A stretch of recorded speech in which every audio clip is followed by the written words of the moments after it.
Hey everyone, this is a Tesla Model S Plaid. This is my car that I bought about a year ago. And this is a review about this year of ownership, about everything that I like, everything about I dislike, because it has it all. So yeah, this is my review about this car. I do like it. But do I love it? Well, this is a question. Oh boy, I still remember my delivery date. Hey, I guess this is my car. To be fair, it was slightly less than a year of ownership, just above 10 months to be exact, and about 12,000 kilometers later. I was doing some driving, not extensive, but some. 12,000 kilometers for 10 months is just slightly above average. I managed to figure out that this car feels really like any Tesla that I've driven before. Do I think it is good though?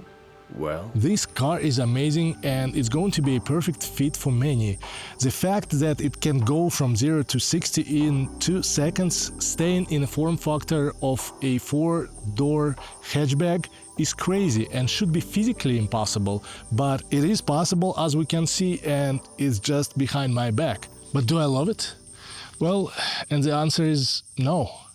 I do not. And it's not her, it's me. It's a really great vehicle, but the problem is that I had 4 Teslas before her, and this is the 5th one, and that's the problem. My first Tesla was a Tesla Model S P90D, and this vehicle feels pretty similar to what I had back in the days. Another reason is because I live in BC, there are mountains around, and this is a problem because I don't have any advantage for using that speed. If I lived in Ontario, yeah, for sure, I would love this car. You basically need to accelerate there to be in line with the traffic. Here you have a lot of windy roads around and curvatures and stuff like that. You don't have too much space to speed. So I don't use that 0 to 60 time at all. And the closest place where you can drive over 100 kilometers is the highway going to Merritt, which is in the direction of Vancouver, and it's literally 30 minutes away from my home,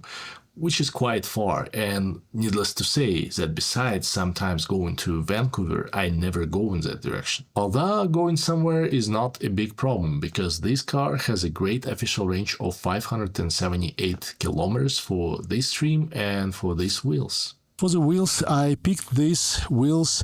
They're not the most pretty wheels, but they provide you the most range, which I like. I would definitely prefer more range than less, and this is why I picked these wheels, and they hold pretty well, I would say, over time, although I don't really like the look. And talking about the real range of this car, it's delivering me from Kelowna to Vancouver with about 15 to 20% left, and it's about 350 kilometers. A couple of months ago, we had a family road trip to Victoria. We got to Vancouver through the mountains, maintaining a fair speed through the connector without charging our Model S whatsoever. Then we took a ferry and went to Sydney, which is a few kilometers from the terminal as well. Our highly inefficient trip on one charge ended at 450 kilometers with 20% left, which gives us approximately 562 kilometers of range. And this is pretty good, especially considering that the road was in the mountains with ups and downs and the speed limit of 120 kilometers an hour, and the temperature, well, in the mountains it drops significantly. The real world range is always less than the official EPA-based range. But in this case, it's so darn close. And remember, this review is from the perspective of a person who has previously owned all 4 Teslas from the Tesla lineup, obviously except the Cybertruck. When I say that this car feels the same to me, it's not because I don't like it, but simply because I have already experienced a very similar car in the past, and the difference between the new and the old isn't enough for me personally. Don't get me wrong though, I don't want to sound negative. This vehicle is amazing and I like it, but I don't love it. It's not for me. It does not excite me anymore. What I mean is that the vehicle looks the same, it accelerates the same, and when it does, it also feels the same. It's not a bad thing, it's just the way it is.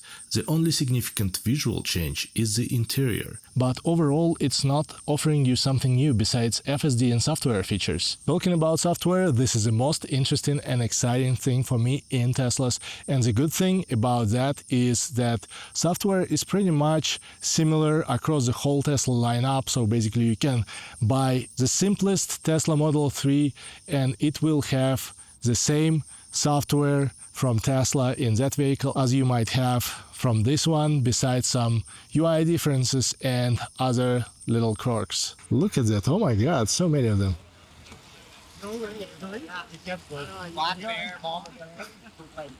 The most amazing thing about Teslas, they update like any other computer, and it constantly adds new features like, for example, a recent one, the automated trunk. And the best thing, they did it without upgrading any additional sensors. It is a purely software solution. And it's a very interesting feature because you come up to your vehicle and pretend that you have something in your hands. And it opens the trunk for you to help. And you close it and you walk away. And features like that are what make Teslas exciting. Every freaking time. It looks like an obvious solution in 2024, but for some reason it is still different from a regular car. But do you know what makes a regular car great? Well, how it drives, obviously. Let's try it out. If you're thinking about a fun car to drive, well, this car is a very fun car to drive. It's nimble, it's very quick. In fact, it's in a range of supercars. And at the same time, the value that you can get for the price that you pay for this car is incredible. So I would say this is almost a perfect car for you if you don't live in the mountains. If you live in the mountains, I would say that the only downside of this car is that it's a little bit too low. Because if you live somewhere where the roads are not present everywhere, I would say that this car has not enough of clearance to be your all-around car. But for sure, this car is very comfortable, this car is very fun to drive, this car is very safe, and this car drives by itself, like all Teslas do. The Model 3 Performance is way more fun car to drive, although this car is very fun car to drive as well, but a Model 3 Performance is just another level. It's super nimble and stuff. This car is nimble, this car is maneuverable, but you feel that weight that affects handling of this car and the size of this car for sure. It's definitely not like a Model X or anything SUV like, but it feels a little bit less nimble than a smaller car such as the Model 3.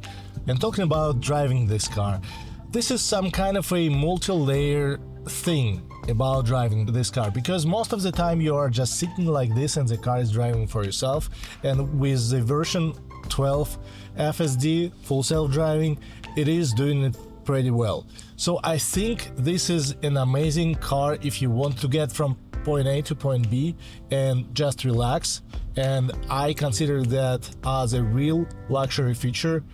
And luxury in 2024 is not about how comfortable the couch in your car, but can it drive for yourself or not, because this way you don't feel that fatigue from driving, and this is pretty much amazing. Cali high, higher, Cali high, Cali high, Cali high, higher, Cali high, Cali high, higher, Cali high. All the dreamers find their way to California. So let's take a look at the car, how it looks from the outside. So let's start with the trunk, and it is automated, so everything you need to do is stand behind it and it will open. And as you can see, there is plenty of space inside. There is a compartment down here. It's a pretty deep one. I have some fruits in there right now.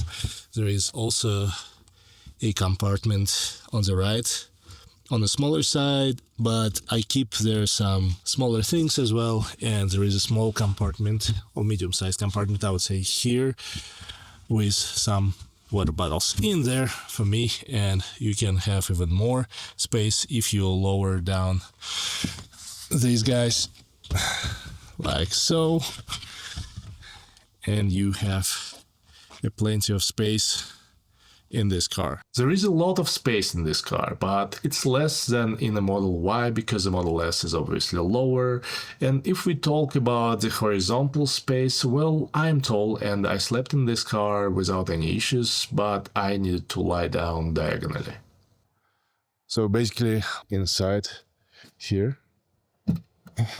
and it looks like that. It's my stuff. Yeah, so just one pillow, some sheets, all looks great. And yeah, I tried it. It's actually very good. The mattress is very comfortable, and all in all, it's fine. Also, my height is 6'6", and yeah, it fits me well, so I can lay down diagonally with no any issues whatsoever and have a nap. Yep. So this is what I'm going to do right now. Have a nap. Now let's take a look at the car from this angle, and I like this angle a lot as well, but it's not as extremely pleasing as the rear angle. So anyway, the car has here a front trunk, and to open it you need to use the app this way. So now we open the Frunk, and it's manual, unfortunately, and this is why I'm not using this Frunk too often. So instead I'm using it as a storage for different stuff, for my road trips and stuff like that, like this battery, like chargers and everything, the med kit and all that together. And it's a little bit of a bummer that this thing is not automated. And also, I would like to say that I'm not using this thing mainly not because it's manual, but because it doesn't have any button underneath that I can press and open. To open this thing, you always need to use an app, which is again a little bit of a disappointment. It's not as usable as having a mechanical button underneath somewhere, probably to press on the logo or something like that, just to open this thing up. Instead, you need to get your phone, open the app, press the button, and then it will open. Could be one step, but it's 3 instead. Anyway. And yes, I know that if you have an iPhone, you can add a button to the control center, making it one click less, I guess.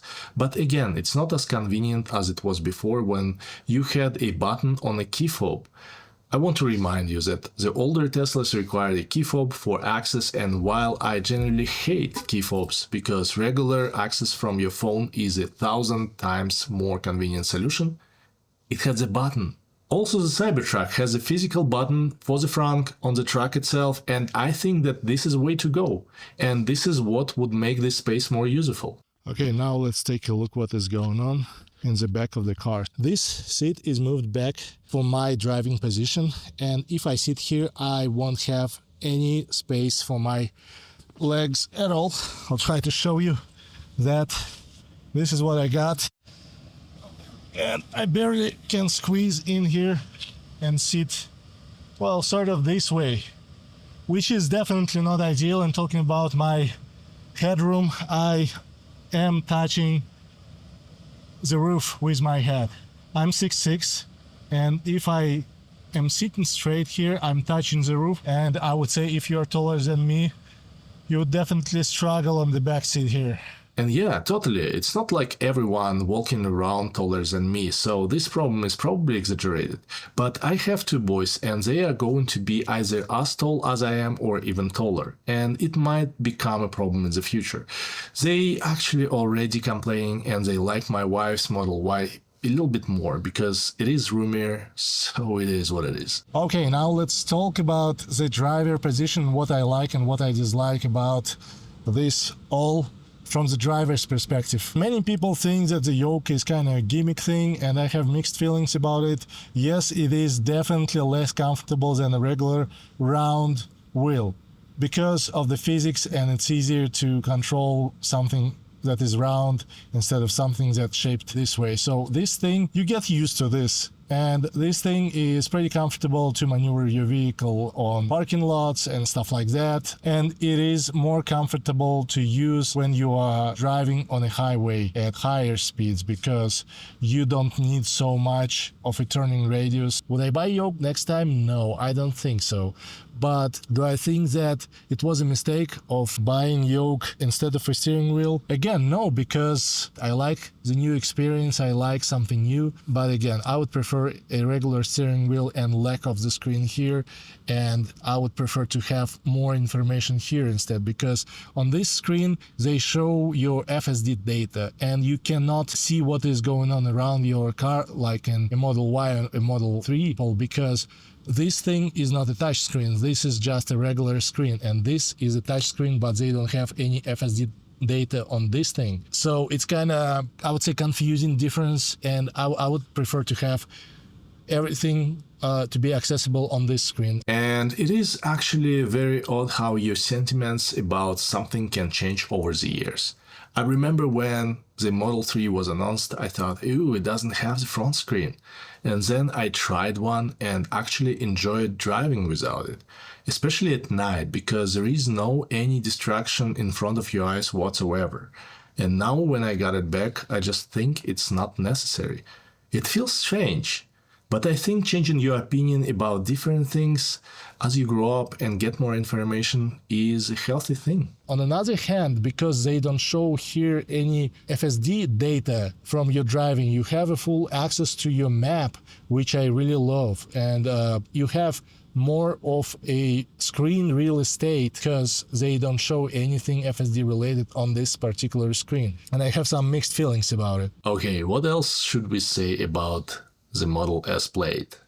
Well, I think it's worth mentioning that they fixed and added a lot of useful spaces throughout the car, which is nice. Side pockets in the rear doors.